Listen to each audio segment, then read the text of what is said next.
Ustaz. Assalamualaikum Ustaz. Waalaikumsalam warahmatullahi wabarakatuh. Amri, apa cerita? Sihat Ustaz? Baik, alhamdulillah. Halang dah jumpa Ustaz ni Ustaz. Cerita Am? Nak tanya sikit Ustaz. Yalah macam kita ni manusia seberajat.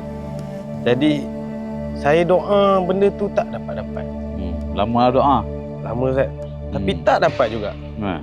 Boleh tak Ustaz nasihatkan saya sikit ni Ustaz? Dia tak boleh cakap macam tu Am. Sebab doa ni dia senjata kita kan. Doa ni senjata kita lah, senjata orang beriman. Dalam Quran pun Allah dah beritahu, siapa yang berdoa maka Allah akan kabulkan lah.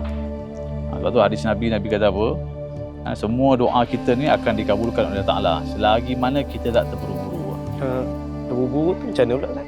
Terburu-buru ni dia, walaupun kita kata aku ni dah lama berdoa tak dapat-dapat, macam kau cakap tadi tu, walaupun cakap macam tu, itu dah kira sebagai terburu-buru tau dalam bab doa ni. So Nabi kata jangan terburu-buru lah dalam bab doa.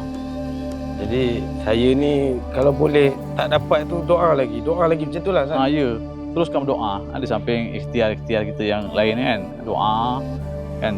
Sebab tu Imam Nawawi kata hadis tadi yang saya kata tu nak ajar kita supaya apa? Jangan terburu-buru, jangan tergesa-gesa, jangan putus asa dalam doa ni. Dia kena yakin doa kita tu Allah dengar, Allah akan kabulkan. Okeylah kalau macam tu faham lah saya Ustaz.